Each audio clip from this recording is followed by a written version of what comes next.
আজকের দিনে সবাই সবার মায়ের কথা ভাববে, কারণ আজকে মাদার্স ডে বলে। ভাই কেন? ওয়াই? শুধু আজকের দিনটা নিয়ে এত মাতামাতি কেন?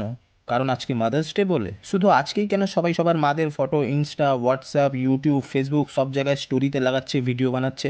কারণ আজকে মাদার্স ডে বলে? যেই মা ৩৬৫ দিন নিজের ডিউটি পালন করে যাচ্ছে বিনা স্বার্থে, সেই মাদের জন্য কি শুধু একটা দিন ইনাফ তাদের সন্তানদের কাছে এটা শোনার জন্যে যে মা, happy mother's day, love you? যেই মায়ের ডাক না শোনা অবধি সকালে আমাদের ঘুম ভাঙে না, যেই মাদের ডাক না শোনা অবধি আমাদের খেতে বসা হয় না, যেই মায়েদের শাসন না শোনা অবধি আমরা ঠিককে ঠিক ভুলকে ভুল বুঝে উঠতে পারি না, সেই মায়েদের জন্য কি শুধু একটা দিন ইনাফ হ্যাপি মাদার্স ডে বলার জন্যে? কাল থেকে আবার আমরা ব্যস্ত হয়ে পড়বো আমাদের ব্যস্ত লাইফে সব কিছু ভুলে গিয়ে, অ্যান্ড ওয়েট করবো কবে নেক্সট ফাদার্স ডে আসবে আর আমরা বাবার ফটো লাগিয়ে ফাদার্স ডে সেলিব্রেট করবো, তাই না?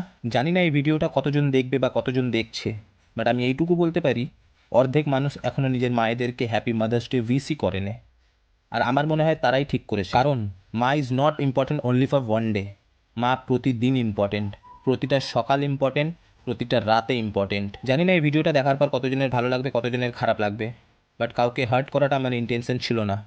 শুধু এটাই বলতে চাইবো, সব কিছুকে ট্রেনিংয়ের সাথে মিলিয়ে দিও না বস।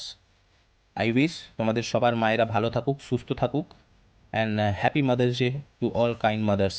লাভ you. Thank you so much.